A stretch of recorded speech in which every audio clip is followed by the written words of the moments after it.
Hello students, आज हम आपके सब्जेक्ट वेस्टर्न पॉलिटिकल थॉट के थिंकर जॉन लॉक के बारे में बात करेंगे। इससे प्रीवियस वीडियो लेक्चर में हमने जॉन लॉक का इंट्रोडक्शन देखा था। उसमें बताया गया था कि जॉन लॉक को उदारवाद की आत्मा कहा जाता है। उदारवाद का मूल तत्व स्वतंत्रता माना जाता है और लॉक ने अपने दर्शन में स्वतंत्रता को शासन का सर्वोच्च लक्ष्य प्रदान किया था। वे प्राकृतिक अधिकारों के समर्थक थे और उन्होंने धार्मिक सहिष्णुता का प्रतिपादन किया। फिर हमने देखा कि उनकी प्रसिद्ध कृतियाँ कौन कौन सी थी, जैसे लेटर ऑन टॉलरेशन जो उन्होंने 1689 में लिखी, टू ट्रीटाइज ऑन गवर्नमेंट जो उन्होंने 1619 में लिखी, ऐसे कंसर्निंग ह्यूमन अंडरस्टैंडिंग जो उन्होंने 1690 में लिखी, फिर सेकंड लेटर ऑन टॉलरेशन जो उन्होंने 1690 में लिखी, फिर the fundamentals of constitution of Caroline जो उन्होंने 1692 में लिखी। ये उनकी फेमस बुक्स थी। उसके बाद हमने उनके मानव स्वभाव के बारे में और प्राकृतिक अवस्था के संबंध में उनके विचार देखे थे। हमने देखा था कि उन्होंने मानव स्वभाव का वर्णन एक आशावादी रूप में किया था। उन्होंने माना था कि मनुष्य के स्वभाव में अच्छाई है तथा उसमें सहयोग, प्रेम, दया और सहिष्णुता की भावना पाई जाती है, जो कि होब्स के बिल्कुल विपरीत था। उसमें ज़मीन आसमान का अंतर था, क्योंकि होब्स ने मानव स्वभाव को स्वार्थी, पाश्विक और पतित माना था, जबकि लॉक ने उसे सहयोगी और सामाजिक मानते हुए उसके मानवीय गुणों पर बल दिया था।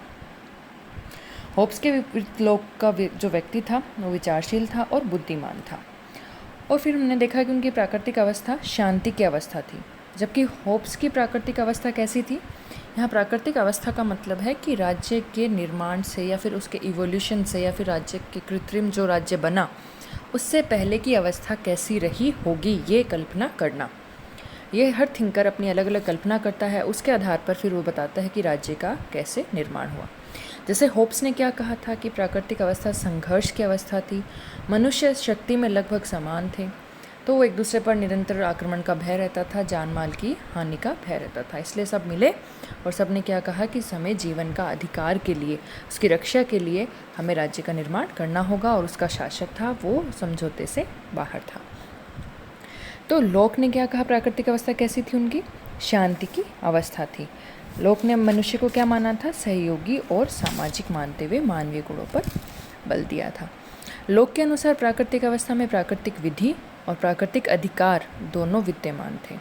प्राकृतिक विधि में क्या थे, वे सार्वभौमिक नियम जो सुनिश्चित होते हैं, और प्राकृतिक अवस्था में ये नियम था क्या था कि तुम दूसरों के साथ वही बर्ताव करो जिसकी तुम दूसरों से अपने प्रति आशा रखते हो।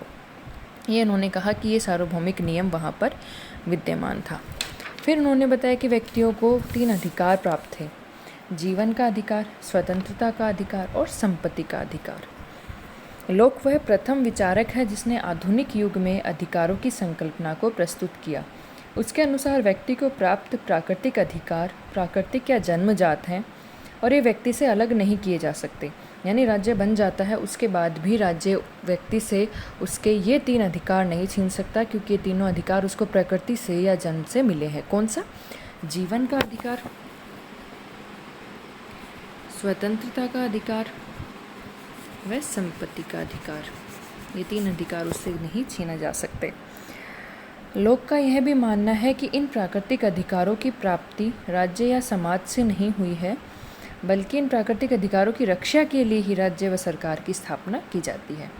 इनको देने वाले राज्य या सरकार नहीं है, उससे पहले से ये विद्यमान थे अधिकार, और इन अधिकारों की रक्षा के लिए ही व्यक्ति है जो राज्य की स्थापना करता है। इन अधिकारों में लोक का संपत्ति का अधिकार सर्वाधिक महत्वपूर्ण है। प्राकृतिक अवस्था में जब सभी व्यक्ति समान थे और सबको समान अधिकार थे, तो एक व्यक्ति के निजी संपत्ति को कैसे अलग किया जा सकता था। लॉक ने यहाँ श्रम के मूल सिद्धांत का सहारा लेते हुए स्पष्ट किया कि प्रत्येक व्यक्ति अपनी इच्छा और कार्य करने के लिए स्वतंत्र है और व्यक्ति के शरीर पर उसका स्वयं का नियंत्रण है। अर्थात मनुष्य ईश्वर द्वारा प्रदत्त जिस वस्तु के साथ अपना श्रम मिश्रित कर देता है, वह उसकी स्वयं की वस्तु हो जाती है। यहाँ इसका मतलब क्या है कि ईश्वर ने जो भी वस्तु बनाई है, फॉर एग्ज़ाम्पल एक खेत है, वहाँ पर मनुष्य बंजर पड़ा है, एक मनुष्य वहाँ आया, उसने यहाँ पर बीज बो दिए, ठीक है। अब यहाँ पर क्या हो गई, फसलें हो गई। तो इसने क्या किया कि ईश्वर द्वारा प्रदत्त इस ज़मीन के टुकड़े पर अपना श्रम मिला दिया। श्रम किस चीज़ का, यहाँ पर इसने बीज भी बोए होंगे, उनकी कटाई भी की होगी, उनको पानी भी दिया होगा, उनकी रक्षा भी की होगी, ये सब काम इसने अपना श्रम इस खेत में मिलाया है। तो यहाँ पर जो भी फसल उत्पादित होगी उससे जो भी उसको प्रॉफिट होगा वो सारा किसका है? लोक के अकॉर्डिंग उस मनुष्य का। तो इसका मतलब क्या है कि मनुष्य ईश्वर द्वारा दी हुई जिस वस्तु के साथ अपना श्रम मिला देता है वह उसकी खुद की वस्तु हो जाती है। इस प्रकार लोक के अनुसार प्राकृतिक अवस्था में व्यक्ति प्राकृतिक नियमों विधियों के अनुसार चलते हैं तथा अपने प्राकृतिक अधिकारों का स्वतंत्रतापूर्वक उपभोग करते हैं। इस कारण इस अवस्था में शांति तथा व्यवस्था बनी हुई थी। यानी उनका कहना है कि प्राकृतिक अवस्था भी शांति की अवस्था थी, वहाँ पर व्यवस्था बनी हुई थी, श्रम मिला देते थे किसी भी ईश्वर द्वारा दी गई वस्तु के साथ, तो उनकी अपनी वस्तु हो जाती थी। तो ये था उनका प्राकृतिक अवस्था और मानव स्वभाव के बारे में विचार। आज हम देखेंगे कि उनका सामाजिक समझौता क्या कहता है।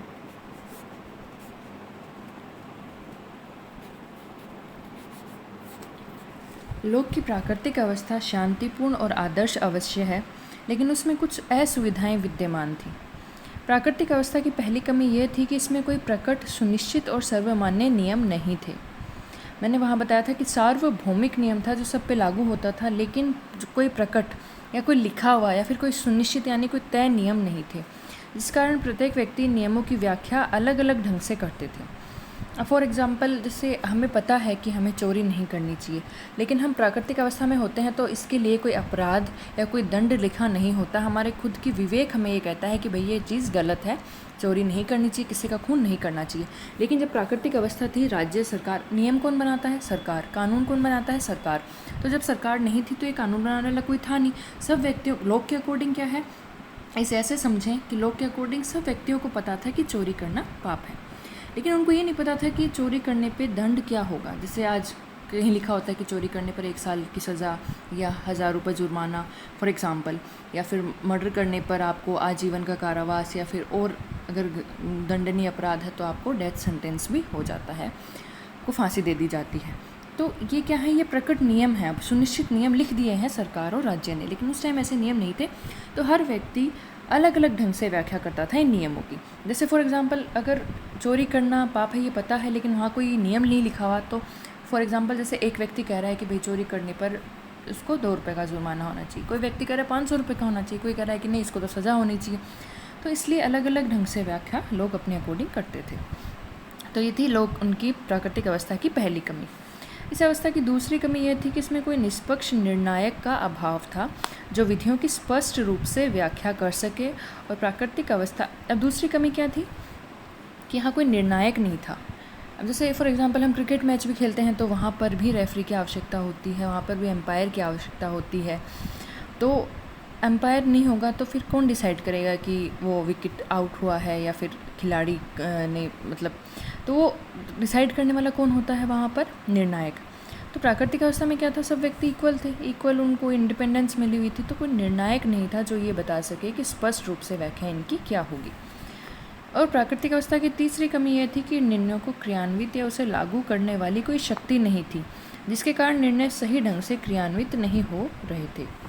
यानी कि अब निर्णय, अब मान लो कि व्यक्तियों को पता तो है कि चोरी, जिस सब ने मिलकर उन्होंने सोच लिया कि चोरी करने पर 5 रुपये का जुर्माना तय है, लेकिन इस जुर्माने को लागू कौन करेगा? वहाँ कोई ऐसी प्राकृतिक अवस्था में शक्ति नहीं थी क्योंकि सब व्यक्ति इक्वल थे। तो कोई एक ऐसा व्यक्ति होना चाहिए ना जिसकी वजह से जिम्मेदारी हो कि हाँ भाई, अगर आपने चोरी की है तो आपको सज़ा होगी ही। अगर उन्होंने कह दिया सज़ा होनी चाहिए, उसके बाद भी अगर सज़ा नहीं हो रही है क्योंकि वहाँ पर कोई उसको लागू करने वाला नहीं है। नियम बनाना अलग बात है, नियमों को लागू करना ज़्यादा इम्पोर्टेंट है। नियम बन तो जाते हैं लेकिन लागू नहीं होते, तो लागू करवाने वाली संस्था भी वहाँ पर नहीं थी।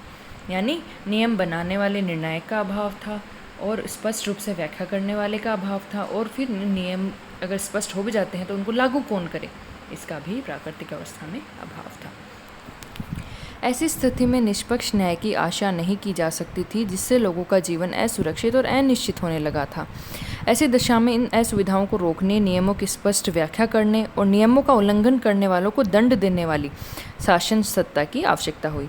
यानी इन्होंने क्या कहा, कोई ऐसा होना चाहिए कि नियमों की व्याख्या करे कि भाई ये नियम अगर हैं क्या क्या नियम बनाए उनकी व्याख्या करे, फिर कोई उनको लागू करने वाला होना चाहिए कि बना तो दिए हैं, अब इनको लागू करवाओ। जैसे फॉर एग्ज़ाम्पल जब हम रोड पे ट्रैवल करते हैं तो हमें पता होता है कि हेलमेट नहीं पहनेंगे तो जुर्माना लगेगा, या फिर रेड लाइट पे नहीं रुकेंगे तो जुर्माना लगेगा। लेकिन अगर वहाँ हवलदार नहीं खड़ा होता, कोई पुलिस वाला नहीं खड़ा होता है, कोई ट्रैफिक पुलिस, तो हम क्या करते हैं, सीधे निकल जाते हैं, फिर रूल्स को तोड़ने लगते हैं। जैसे हेलमेट बिना पहने भी हम बहुत बार ट्रैवल करते हैं, लेकिन अगर वहाँ पर कोई खड़ा है, ट्रैफिक पुलिस खड़ी है, तो हम डर के मारे क्या करते हैं, रेड लाइट पर रुक जाते हैं। तो वहाँ पर वो ट्रैफिक पुलिस किसका काम कर रहा है, नियमों को लागू करवाने वाले का काम कर रहा है। ठीक है, तो अब क्या था, व्याख्या करने वाला कोई नहीं था, फिर लागू करने वाला कोई नहीं था, फिर लागू कर दिए और उसके बाद व्यक्ति उसका पालन नहीं कर रहे तो उनको दंड देने वाला, ये कौन करता है, न्यायालय। ठीक है, अब न्यायालय में जो व्यक्ति बुरे काम करता है उसको दंड दिया जाता है, तो वो भी नहीं था वहाँ पर। तो इसलिए शासन सत्ता की आवश्यकता महसूस हुई। इन असुविधाओं को दूर करने के लिए व्यक्तियों ने आपस में क्या किया, समझौता किया। यही लोक का सामाजिक समझौता है। होब्स के समझौते का मूल उद्देश्य विधियों का निर्माण करना था, जबकि लोक के समझौते का उद्देश्य विधियों की स्पष्टता के साथ व्याख्या करनी थी। लोक प्राकृतिक विधि का समर्थक था और प्राकृतिक विधि सार्वभौमिक रूप में विद्यमान थी, अतः समझौते के द्वारा विधि की व्याख्या स्पष्ट और निश्चित रूप में किया जाए, यही लोक का उद्देश्य था। इन्होंने कहा विधियाँ मौजूद हैं लेकिन उनकी व्याख्या करना है और निश्चित और स्पष्ट रूप में करना है, यही लोक का उद्देश्य था। होब्स की भांति लोक के समझौते का स्वरूप भी सामाजिक था। होब्स के समझौते में व्यक्तियों ने आपस में मिलकर अपनी सारी शक्तियाँ एक व्यक्ति या राजा को सौंप दी थी जो कि समझौते से बाहर था, जबकि लोक के समझौते में प्रत्येक व्यक्ति ने संपूर्ण समाज को अपने वे प्राकृतिक अधिकार समर्पित किए जिनके प्रयोग से प्राकृतिक अवस्था में अव्यवस्था फैलती थी। ठीक है, सारे समाज को दिए। इस प्रकार लोक के समझौते में व्यक्ति अपने सभी प्राकृतिक अधिकार अपने पास रखते हैं और केवल एक अधिकार अर्थात कानून की व्याख्या करने का अधिकार, उसे लागू करने का और उल्लंघन करने वालों को दंड देने का अधिकार का त्याग करते हैं। अर्थात व्यक्तियों ने उन अधिकारों को जो दिए नहीं जा सकते थे उन्हें अपने पास ही रखा, जैसे कि जीवन, स्वतंत्रता और संपत्ति का अधिकार। ये हम पहले भी देख चुके हैं कि लोक ने कहा था कि व्यक्तियों से उनके जीवन का, उनकी संपत्ति का और उनकी स्वतंत्रता का अधिकार नहीं छीना जा सकता। उन्होंने ये अधिकार अपने पास ही रखे। प्रश्न ये उठता है कि लोक के समझौते में एक समझौता हुआ या दो। उसके विचारों में ऐसा अंतर्निहित है कि एक नहीं बल्कि दो समझौते होते हैं।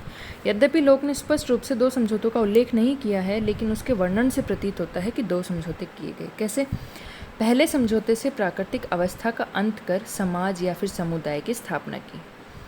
दूसरे समझौते से समाज के व्यक्तियों ने मिलकर शासन विषयक समझौता किया, जिसके द्वारा मूल समझौते को लागू करने के लिए सरकार की स्थापना की जाती है। यानी पहले समझौते में सब मिले, सबने कहा कि प्राकृतिक अवस्था का अंत होना चाहिए, तो समाज और समुदाय की स्थापना की। दूसरे समझौते से क्या किया, समाज के सारे व्यक्ति मिले और उन्होंने क्या कहा कि हम सरकार को नियमों को लागू करने का, न मानने पर दंड देने का और उनकी व्याख्या करने का अधिकार सौंपते हैं। जैसे सेबाइन ने कहा, लोक के विचारों में दो समझौते हुए, एक समझौते में समुदाय की स्थापना हुई और दूसरे में सरकार की। बारकर के अनुसार लोक के विचारों में जो गतिविधियां हैं उसमें पहली गतिविधि समझौता है और दूसरी ट्रस्टीशिप है। ट्रस्टीशिप मतलब इन्होंने सरकार को अपना ट्रस्ट माना है।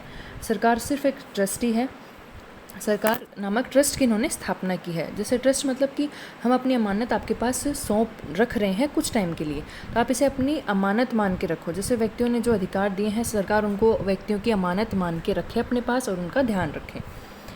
तो समुदाय ने अपने कार्यों को प्रभावी रूप में संपादित करने के लिए सरकार नामक ट्रस्ट की स्थापना की है और समुदाय मूलतः ट्रस्टी है। इस प्रकार लोक के विचार से सरकार को एक सीमित दायित्व की कंपनी माना जाता है। लोक के समझौते में शासक को असीमित और अमर्यादित शक्ति प्राप्त नहीं है। सरकार व्यक्तियों के जीवन, स्वतंत्रता और संपत्ति की सुरक्षा की गारंटी लेती है। इस प्रकार लोक एक सीमित और संवैधानिक शासन की आधारशिला रखते हैं। सीमित अपने आप ही हो गया क्योंकि लोगों ने क्या सिर्फ वही अधिकार दिए हैं जो दिए जा सकते हैं, और जो जीवन, संपत्ति और स्वतंत्रता का अधिकार है लोगों ने अपने पास ही रखा है। अब इसके सामाजिक समझौते की विशेषताएं देख लेते हैं। लोक के संविदा सिद्धांत के अनुसार दो प्रकार के समझौते हुए। पहला समझौते से नागरिक समाज की स्थापना हुई, दूसरे से शासक व शासित के मध्य शर्तें बनी जिससे सरकार की स्थापना हुई। इस समझौते में व्यक्ति अपने अधिकार एक व्यक्ति को ना सौंपकर संपूर्ण समुदाय को सौंपते हैं, जबकि होब्स में एक व्यक्ति को सौंपा जाता है। लोक के सिद्धांत में शासक भी समझौते का एक पक्ष है, वो बाहर नहीं है, जबकि होब्स के समझौते में शासक था, वो समझौते से बाहर था। लोक निरंकुश तथा असीमित सत्ता की नहीं बल्कि सीमित संवैधानिक और मर्यादित शासन को स्वीकार करता है। लोक के सिद्धांत में राज्य और शासन के अंतर को स्वीकार किया गया है कि भाई राज्य अलग है, शासन अलग है। सब लोग पहले मिले, अपने सारे अधिकार उन्होंने किसको दिए? समुदाय को दिए। फिर समुदाय और सरकार के बीच में समझौता हुआ और सरकार को वो अधिकार दिए गए जो दिए जा सकते थे। इसलिए राज्य और शासन अलग अलग हैं। साथ ही लोग का मानना है कि यदि सरकार समझौते की शर्तों का पालन ना करे और सार्वजनिक हित के विरुद्ध शासन करे तो शासक की नियुक्ति करने वाली जनता को उसे अपदस्थ करने या फिर शासक या सरकार के विरुद्ध विद्रोह करने का अधिकार है। वो ये मानते हैं कि अगर शासक है वो भ्रष्ट हो जाए, समझौते की शर्तों का पालन ना करे, सरकार सार्वजनिक हित के विरुद्ध कार्य करने लग जाए, तो जो शासन की नियुक्ति करने वाली जनता है वो उसे शासक को अपदस्थ कर सकती है, उसके विरुद्ध विद्रोह कर सकती है। इस प्रकार कहा जा सकता है कि लोक समझौते के द्वारा व्यक्तियों की अधिकतम स्वतंत्रता तथा सीमित व संवैधानिक सरकार की बात करता है तथा यह भी कि सरकार वास्तव में समाज की इच्छा की अभिव्यक्ति है। इस प्रकार वह उदारवाद और लोकतंत्र का आधार प्रदान करता है। तो ये था लोक का सामाजिक समझौता।